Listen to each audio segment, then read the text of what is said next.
आज का टॉपिक है राजस्थान के भौतिक प्रदेश। राजस्थान के भौतिक प्रदेशों का वर्गीकरण मतलब राजस्थान के जो भौतिक प्रदेश हैं वो अलग अलग तरीके के पाए जाते हैं। तो उनका सबसे पहले वर्गीकरण प्रस्तुत किया वीसी मिश्रा ने 1967 में राजस्थान का भूगोल नामक पुस्तक में। तो इन्होंने जो वर्गीकरण किया भौतिक क्षेत्रों का वो किया नहरी क्षेत्र में, पश्चिमी मरुस्थल में, अर्धशुष्क अरावली क्षेत्र, पूर्वी कृषि औद्योगिक क्षेत्र, दक्षिण पूर्वी कृषि औद्योगिक क्षेत्र, चंबल बीहड़ क्षेत्र। तो नहरी क्षेत्र में था गंगानगर और हनुमानगढ़, पश्चिमी मरुस्थलीय क्षेत्र में था बीकानेर, जैसलमेर, पश्चिमी जोधपुर और बाड़मेर, अर्धशुष्क क्षेत्र में था चूरू, झुंझुनू, सीकर, नागौर, पूर्वी जोधपुर, पाली, जालौर। अरावली क्षेत्र में आता है सिरोही, उदयपुर, राजसमंद, डूंगरपुर। पूर्वी कृषि औद्योगिक क्षेत्र अलवर, भरतपुर, जयपुर, टोंक, दौसा, भीलवाड़ा, अजमेर। दक्षिण पूर्वी कृषि औद्योगिक क्षेत्र में आता है झालावाड़, बारां, कोटा, बूंदी, चित्तौड़गढ़, प्रतापगढ़, बांसवाड़ा। चंबल बीहड़ क्षेत्र में धौलपुर, करौली, सवाई माधोपुर। उसके बाद दूसरे जो भौतिक प्रदेश का वर्गीकरण प्रस्तुत किया डॉक्टर रामलोचन सिंह ने 1971 में। ये इतना मान्य नहीं है पर फिर भी पढ़ लेते हैं। डॉक्टर रामलोचन सिंह जी ने क्या कहा, वृत्त प्रदेश बताया, उप प्रदेश और लघु प्रदेश में बांटा भौतिक क्षेत्रों को। वृत्त प्रदेश बताया अरावली पर्वतीय प्रदेश और दक्षिण पूर्वी पठारी भाग, और उप प्रदेश जो बताया वो पश्चिमी राजस्थान, पश्चिमी मरुस्थल, पूर्वी राजस्थान और पूर्वी मैदानी भाग। तो ये इतना मान्य नहीं था। जो मान्य है वो ये है हरिमोहन सक्सेना का, जिन्होंने 1994 में अपना राजस्थान की भूगोल की जो बुक थी उसमें अपना वर्गीकरण प्रस्तुत किया। तो इन्होंने 4 भौतिक प्रदेश बताए थे राजस्थान के: दक्षिण पूर्वी पठारी भाग, अरावली पर्वतीय प्रदेश, पूर्वी मैदानी भाग और थार का मरुस्थल। तो सबसे पहले हम पढ़ेंगे दक्षिण पूर्वी पठारी भाग। ये हाड़ौती के पठार के नाम से जाना जाता है। बूंदी, कोटा, बारां, झालावाड़ 4 जिले इसमें आते हैं और इसका क्षेत्रफल है 24,185 किलोमीटर स्क्वायर। ये राजस्थान के कुल क्षेत्रफल का 6.49% है और यहाँ पर राजस्थान की कुल जनसंख्या का 10% जनसंख्या ये निवास करती है। और इनकी उत्पत्ति जो दक्षिण पूर्वी पठारी प्रदेश है उसकी उत्पत्ति मीसोजोइक एरा में हुई थी। मीसोजोइक एरा के क्रिस्टेशियस काल में गोंडवाना लैंड से उत्पत्ति मानी जाती है, जो कि ज्वालामुखी क्रिया की दरारी उद्गार से हुआ था। जनसंख्या 10% निवास करती है। जन घनत्व की दृष्टि से दूसरे स्थान पर है। अक्षांशीय विस्तार है 23 डिग्री 51 मिनट उत्तरी अक्षांश से 25 डिग्री 27 मिनट उत्तरी अक्षांश। देशांतरीय विस्तार है 75 डिग्री 15 मिनट पूर्वी देशांतर से 77 डिग्री 25 मिनट पूर्वी देशांतर तक। जो ढाल है वो दक्षिण से उत्तर की ओर है। औसत ऊंचाई 500 मीटर है। बेसाल्ट की चट्टानें पाई जाती हैं। बेसाल्ट की चट्टानें जिनमें कि एल्यूमिनियम की अधिकता होती है, बॉक्साइट अयस्क निकलता है। बाह्य आग्नेय चट्टानें होती हैं इसके अंदर। क्रिस्टेशियस कालीन जो चट्टानें हैं वो बाह्य आग्नेय चट्टानें हैं, जैसे बलुआ पत्थर वगैरह। और वर्षा सर्वाधिक होती है बंगाल की खाड़ी के मानसून से। तो राजस्थान में सर्वाधिक वैसे भी बंगाल की खाड़ी के मानसून से ही वर्षा होती है। और जो ये दक्षिण पूर्वी पठारी प्रदेश है अति आर्द्र जलवायु का होता है। मालवा के पठार का उत्तरी भाग संक्रांति क्षेत्र कहलाता है। महान सीमा भ्रंश जो है वो बूंदी से सवाई माधोपुर के मध्य पाया जाता है। मिट्टी, इसमें काली मिट्टी की पाई जाती है। काली मिट्टी को वैज्ञानिक शब्दावली में वर्टिसॉल बोलते हैं, कपासी मृदा भी बोलते हैं। जल धारण की क्षमता सबसे ज़्यादा काली मिट्टी में इसमें पाई जाती है और सबसे कम मृदा भी काली। दक्षिण पूर्वी पठारी प्रदेश को 2 भागों में बांटा, विंध्य का घाट क्षेत्र और दक्कन का पठार। विंध्य का घाट क्षेत्र जो बांटा है फिर से 3 भागों में बांटा है: अर्धचंद्राकार पहाड़ियाँ, नदी निर्मित मैदान और शाहाबाद उच्च भूमि क्षेत्र।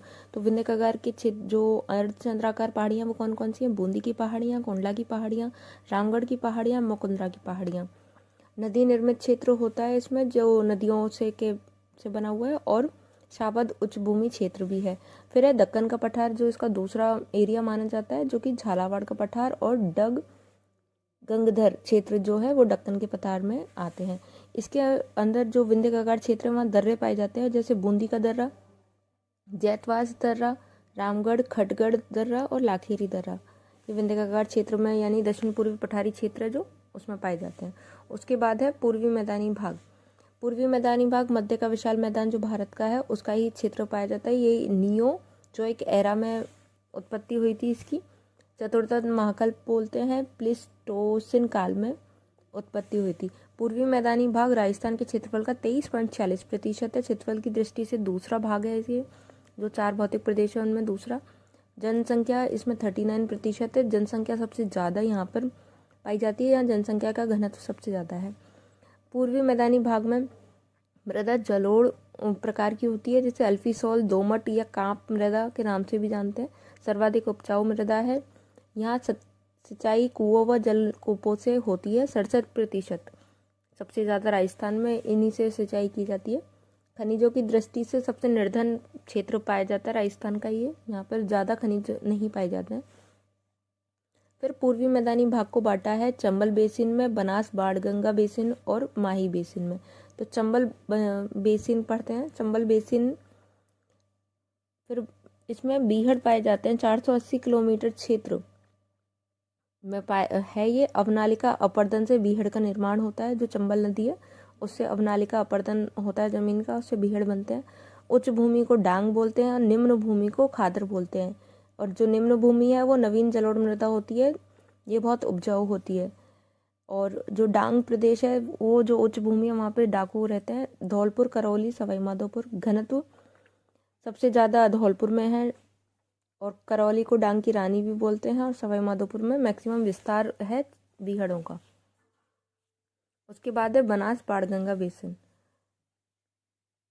बनास बाणगंगा बेसिन में रोही दोआ प्रदेश है, मालपुरा करौली का मैदान है, पीडमान का मैदान और खिराड़ का प्रदेश।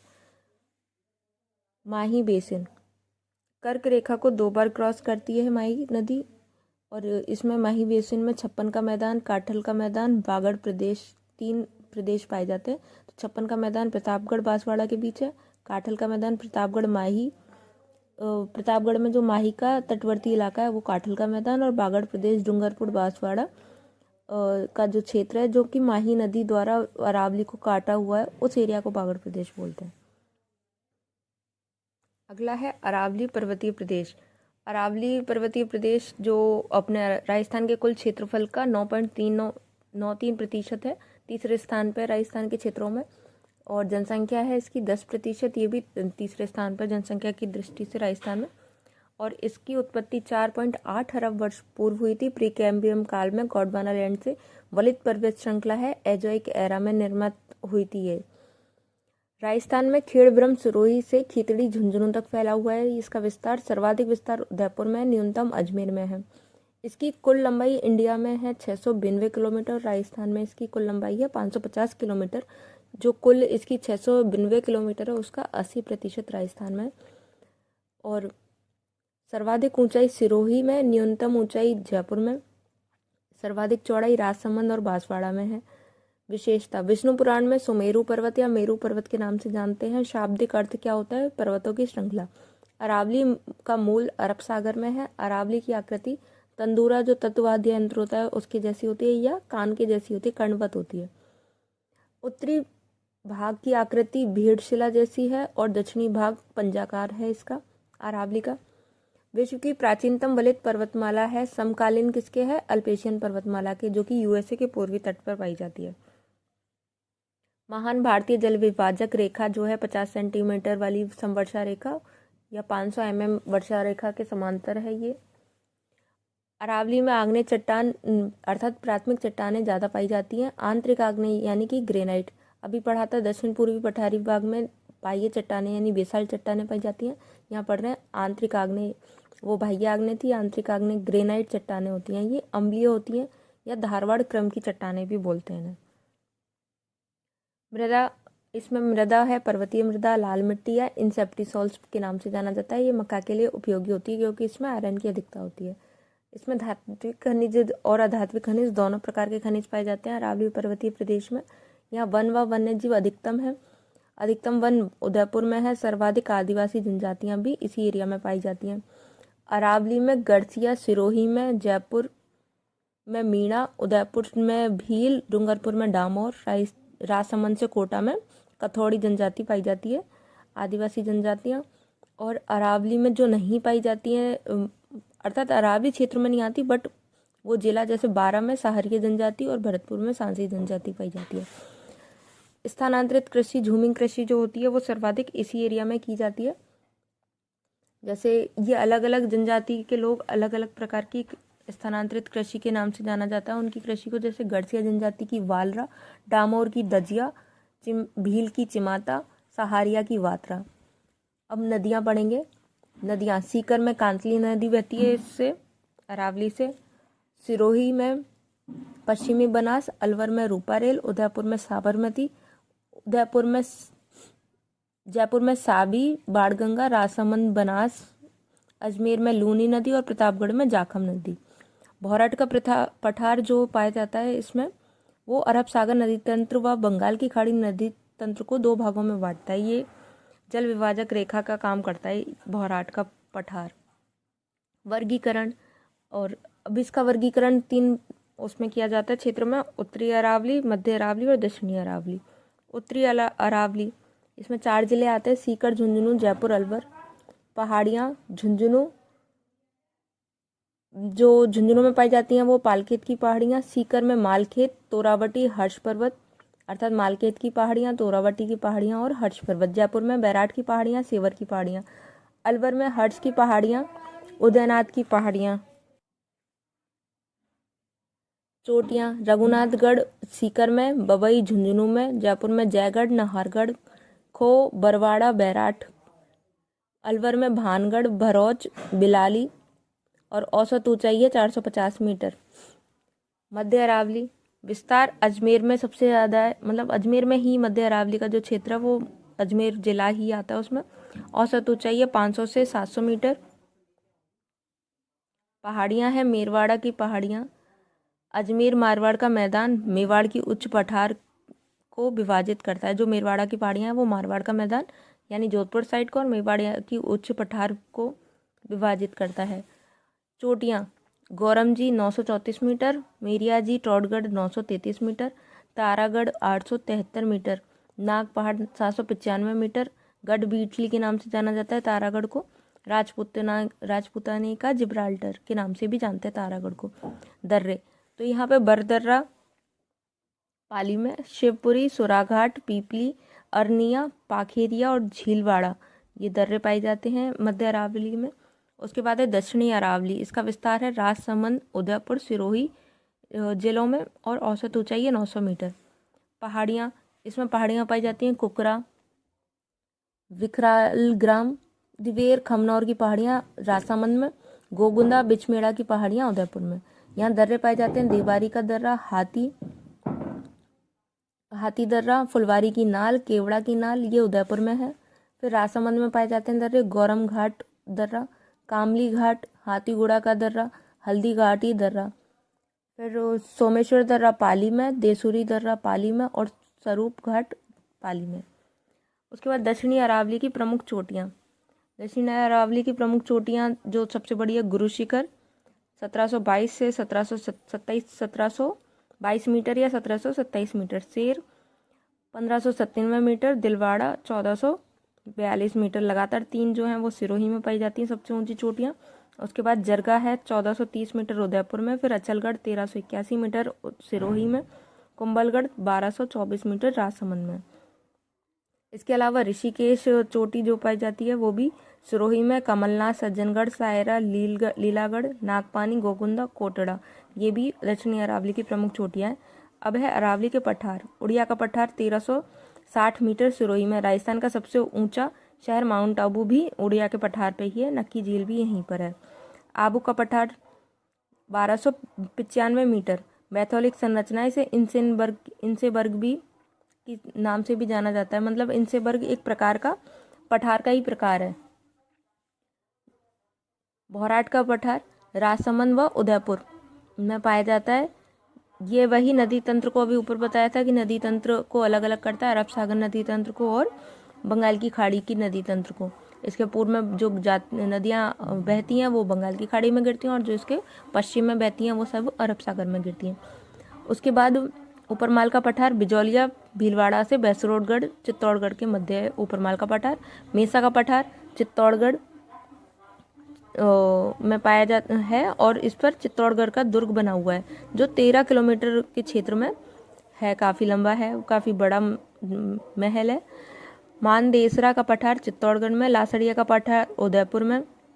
सबसे उबड़ खाबड़ पठार है ये अपने राजस्थान का। देशहरों का पठार जरगा व रागा की पहाड़ियों के मध्य वर्ष भर हरा रहने वाला पठार जो है वो उदयपुर में पाया जाता है, देशहरों का पठार। भौमट का पठार भील एक ही आंदोलन जो हुआ था, भौमट का पठार पे जो भील आंदोलन भी के एक ही आंदोलन जिसके नेतृत्वकर्ता मोतीलाल चित्तीजावत जी थे, उसके लिए फेमस है भौमट का पठार। ये हुआ था वहाँ, ये उदयपुर, डूंगरपुर, बांसवाड़ा में है। काकनवाड़ी का पठार अलवर में है और अलवर में ये भानगढ़ का दुर्ग और काकनवाड़ी दुर्ग इसी पठार पर है। अब कुछ शब्दावली पढ़ लेते हैं। गिरवा, मगरा, भाकर, मेवल। गिरवा क्या है? उदयपुर में जो तशरीनुमा पहाड़ियाँ हैं उनको गिरवा कहते हैं। मगरा उदयपुर के उत्तर पश्चिम में स्थित अवशिष्ट पहाड़ियाँ जो हैं वो मगरा कहलाती हैं। भाकर पूर्वी सिरोही में तीव्र ढाल वाली पहाड़ियाँ भाकर कहलाती हैं। मेवल डूंगरपुर और बांसवाड़ा के मध्य पाई जाने वाली पहाड़ियाँ मेवल कहलाती हैं। थार का मरुस्थल उत्पत्ति। थार का मरुस्थल चौथा अपना भौतिक प्रदेश है, लास्ट उसको पढ़ेंगे अब। थार का मरुस्थल की उत्पत्ति हुई है नूतन महाकल्प में यानी नियोजॉयकेरा में 10 लाख वर्ष पूर्व मानी जाती है। इसकी उत्पत्ति प्लिस्टोसिन काल में 33 सागर से उत्पत्ति हुई है। राजस्थान में सबसे नवीन भौतिक प्रदेश है थार का मरुस्थल। खारे पानी की झीलें यहाँ पाई जाती हैं जो कि 33 सागर के होने का प्रमाण देती हैं कि यहाँ खारे पानी की झीलें। टर्शियरी कालीन अवसादी चट्टानों में जीवाश्मी खनिज पाए जाते हैं। जैसलमेर के कुलधरा ग्राम में वेल मछली के अवशेष मिले। ये तीनों जो अपनी चीज़ें हैं वो इसके 33 सागर से यानी कि किसी समुद्र से निर्मित होने की बताते हैं। और उसके बाद है पश्चिमी राजस्थान, अर्थात थार के मरुस्थल का जो पश्चिमी राजस्थान में पाया जाता है ये थार का मरुस्थल। ये राजस्थान जो ओवरऑल थार का मरुस्थल है वो इंडिया में राजस्थान, गुजरात, पंजाब और हरियाणा में है फैला हुआ है। राजस्थान में 58.68%, गुजरात में 12.85%, पंजाब में 7.8 और हरियाणा में 6.12%। भारत के उत्तर पश्चिम में है ये भारत में मतलब जो फैला हुआ है उसके बारे में लिखा हुआ है। पश्चिमी राजस्थान में जो थार का मरुस्थल पाया जाता है वो उसका क्षेत्रफल है 2,09,042 किलोमीटर। ये कुल राजस्थान के क्षेत्रफल का 61.11 क्षेत्रफल की प्रतिशत है। क्षेत्रफल की दृष्टि से सबसे बड़ा भौतिक प्रदेश है। जनघनत्व इसका सबसे कम है, यहाँ 40% जनसंख्या निवास करती है। लंबाई है 640 किलोमीटर, चौड़ाई है 300 किलोमीटर। इसकी मुख्य थार का जो मरुस्थल है उसका कुल क्षेत्रफल है 1,75,000 किलोमीटर। उत्तर पश्चिम में ऊंचाई 300 मीटर है इसकी और दक्षिण में इसकी 150 मीटर ऊंचाई है थार के मरुस्थल की। और औसत ऊंचाई कितनी है समुद्र तल से? 250 मीटर। इसमें 12 जिले आते हैं थार के मरुस्थल वाले भौतिक प्रदेश में। ये रेड क्लिफ रेखा और अरावली के मध्य का जो क्षेत्र है वो पूरा और सारे जिले उसके आते हैं थार के मरुस्थल के क्षेत्र में। विश्व में क्षेत्रफल की दृष्टि से थार के मरुस्थल का 17वां स्थान है। उपोष्णा की दृष्टि से 7वां स्थान है। जनसंख्या और जैव विविधता के आधार पर प्रथम स्थान पाया जाता है वर्ल्ड में। भारत में निम्न वायुदाब का केंद्र भी है। ये दक्षिण पश्चिमी मानसून को आकर्षित करता है क्योंकि यहाँ पे निम्न वायुदाब रहता है।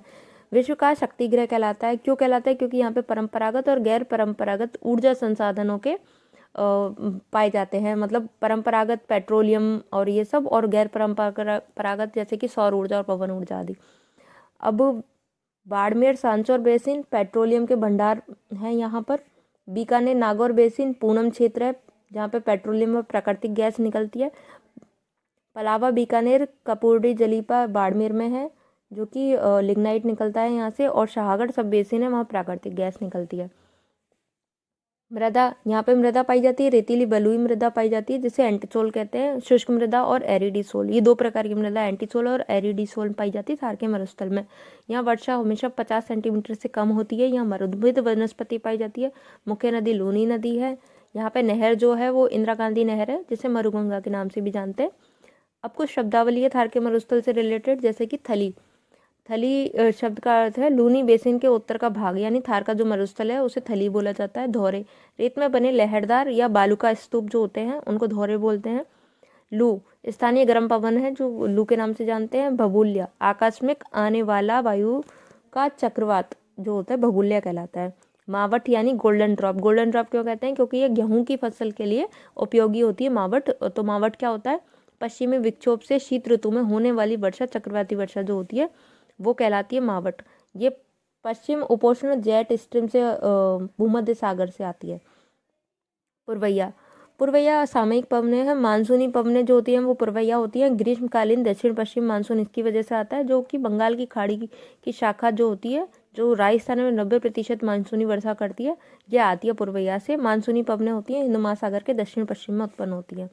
प्लाया झील स्पेनिश शब्द है। प्लाया झील का मतलब क्या है, जो दो टीले होते हैं उनके मध्य में जब वर्षा का जल भर जाता है तो वहाँ पे अस्थायी झीलें बन जाती हैं, जिन्हें बोलते हैं प्लाया झील। ये मैक्सिमम राजस्थान में जैसलमेर में देखी जाती हैं।